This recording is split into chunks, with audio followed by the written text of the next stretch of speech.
বিষয়টা আসলে নিজের খাইয়া অন্যের মহিষ তাড়ানোর মতো।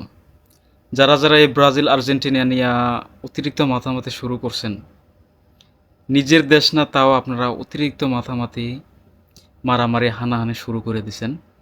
ব্রাজিলের লোকেরা যেইখানে পতাকা টানাইছে, সেখানে আর্জেন্টিনার লোকেরা পতাকা টানাইতে পারতেছে না। যেখানে আর্জেন্টিনার লোকেরা পতাকা টানাইছে, সেখানে ব্রাজিলের লোকেদের পতাকা রাখতেছে না, টানাইতে দিতেছে না। ভাই, এটা তো আমাদের নিজেদের দেশ না, এটা বাইরের কান্ট্রির দেশ। তারা জিতলে আমাদের কোনো লস না, তারা হারলে আমাদের কোনো লস না।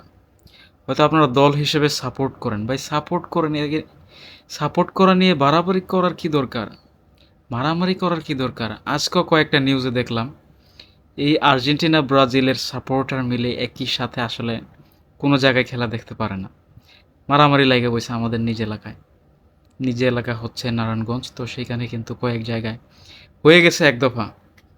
তো যারা এগুলো করতেছেন তাদের এইটুকু বোধগম্য হওয়া উচিত, দেশটা আমাদের নিজের না। হয়তো আমাদের বাংলাদেশ টিম যদি খেলে, সেই বাংলাদেশ টিম খেললেও আপনাদের এতটা জ্বলে না।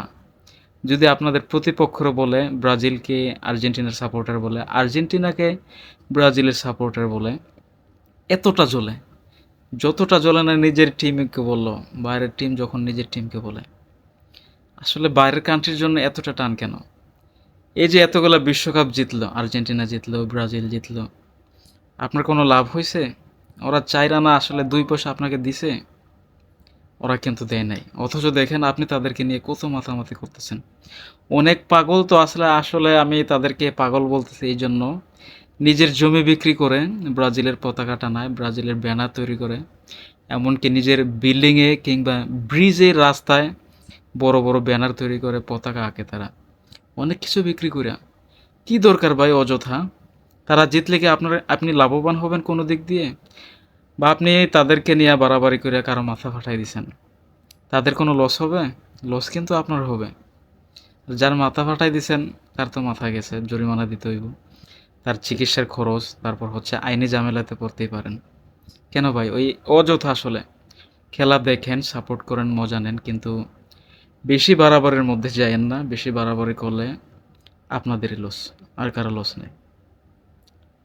তো আমার আসলে এই কথাগুলো বলতে হচ্ছে, আমি বিভিন্ন জায়গায় দেখছি আমাদের নিজের এলাকা ছাড়াও অন্য অন্য এলাকায় দেখছি এগুলো নিয়ে বাড়াবাড়ি করতে, মারামারি করতে।